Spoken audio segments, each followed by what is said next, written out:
Hi guys, and welcome back to the Moaning Yorkshireman, and welcome to an update video on the Chevrolet Matiz. Unfortunately, I'm not sat in the car today. It's far too cold and it's a little bit miserable out there, but the car is back on the driveway. But unfortunately, it's not good news. So my usual guy, my mechanic that I take the car to, has had it for a good long while now. He's been trying to put smoke clear in it and things like that, just to see what the smoke is creating can clear with a bit of a flush out, you know, just see if there's anything. And he's put some sealant in it and things like that, just see if there was anything that was just weeping a little bit, that was getting into the engine, that could just make it a cheap and cheerful fix and just keep it going on the road. But unfortunately, everything that he put in didn't work. The issue never got better, it never got worse, it was still there recurring. So it had to go for further investigation, and unfortunately that investigation has found that the valve stem seals in the engine have failed. So they've not failed, they're failing. So the valve stem seals, of course, are in the engine block itself, and it basically prevents the oil from weeping into the cylinder head. Now, initially I thought it was coolant that was getting in there because the smoke was white. However, since my mechanic has taken on the job and the car's been running for a lot more with the issue, the white smoke has become blue. So it is clearly burning oil. And he has diagnosed that it is the valve stem seals, which is unfortunately quite a big job and not something that my personal mechanic wants to take on, because it is a big job to do and there's a lot that can go wrong. And yeah, it's also not cheap either. We're going to be talking a few £100 in parts, we're going to be talking a few £100 in labour. That's if they don't find anything else wrong with the engine itself, or any other damage that has been caused by the valve stem seals failing and creating that weep of oil into the chamber that's then burning in the combustion, which it shouldn't be. So yeah, it's an unfortunate situation we're in at the moment. I have got the car back, and unfortunately at the moment there's nothing I can really do. I can't afford to get it repaired, and as mentioned, if you start to get it repaired, what else is going to be found?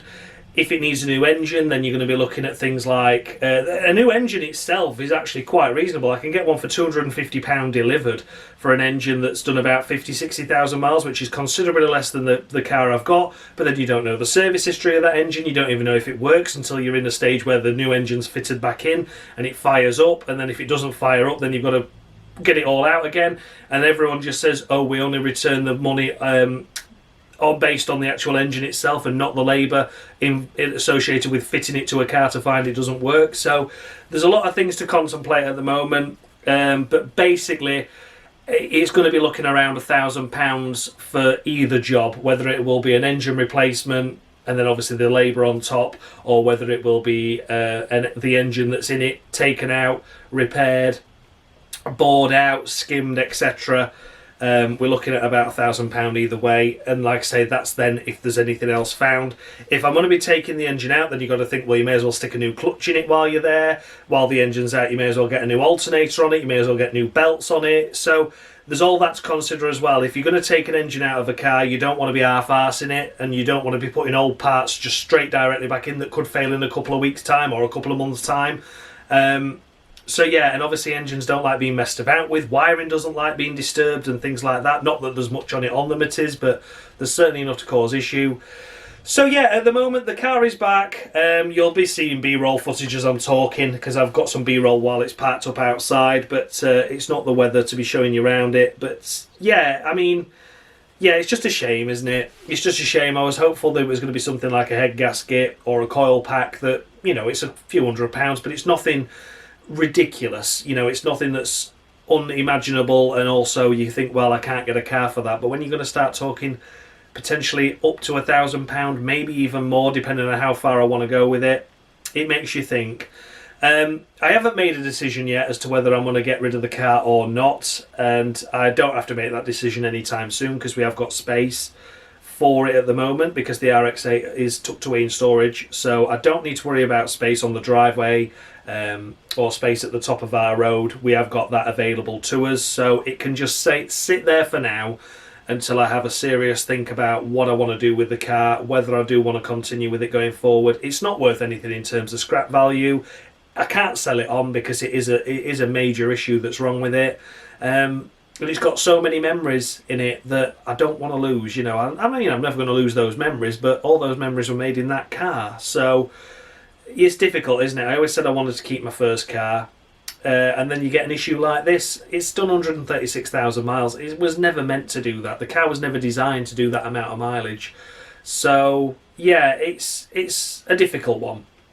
In terms of actually driving the car, it's really strange because if you sat at a set of traffic lights, it obviously starts to idle a little bit sluggish as the oil's weeping into the cylinder, and it is obviously causing a misfire then because the engine's not burning correctly and not burning what it should, and the plumes of smoke start coming out the back of it. But when you're driving itself, the misfire clears itself. Sometimes the engine light goes off.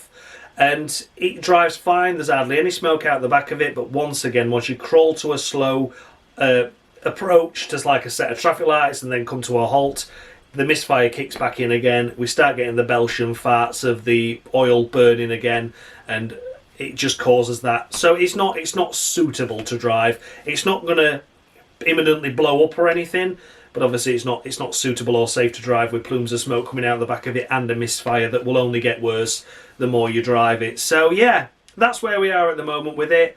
Unfortunately, the Matiz is off the road until further notice, and potentially off the road forever.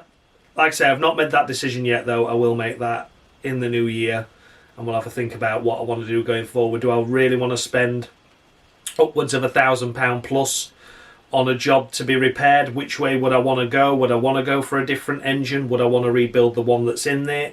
And then how far would I want to take that rebuild if I do it?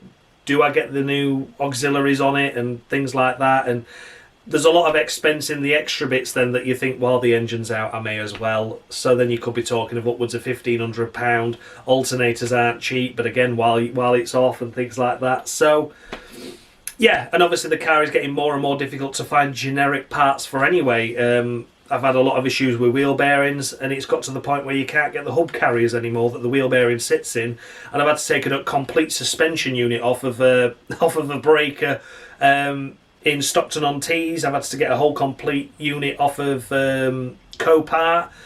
It's a complete suspension mount. I've got spare suspension sets in the I've got spare shock absorbers and things in the garage now, because obviously I only needed the hub carrier because the wheel bearing had destroyed the hub carrier, and that obviously meant I couldn't get that anymore, so I had to get a scrapper. And yeah, it's getting more difficult for parts in general, so it's only ever going to get harder and harder to find the bits. So do I do it now and then it'll never need doing again, or do I cut my losses now and not have the stress and worry of, oh, this bit broke off while the engine's coming out and we can't find it because it's made of unobtainium? You know, crazy, isn't it? So yeah, that's where we are with the Matiz anyway, guys. I just thought I wanted to give you a brief update on where we are with it. So the car is back, feeling sorry for itself. I'm a bit gutted that it's quite that bad, but unfortunately these things happen with a 15-year-old car that's done 136,000 miles. Toured the length and breadth of the UK, and in theory that car was only ever designed to go to the shops and backs with Auntie Betty and do about 4,000 miles in its entire life. So yeah, we've done some big things in it, we've had some big adventures, and yeah, we've just got to decide what we want to do now. So yeah, thank you all so much for watching this, guys. Sorry it's not a good outcome, but it's not over yet. It's not over yet. I've got to have a sit down and think about it, but yeah, at the moment it's a bleak outcome, but I'm hopeful that we can get something resolved and I can have a bit of a brainstorm and think about how we can do it and work it out from there. So yeah, thank you so much for watching, guys. Anyway, there will be an update probably in the new year once I've made my mind up, and you'll be the first to know once that decision is made. Thank you so much for watching, guys, and as always, much love.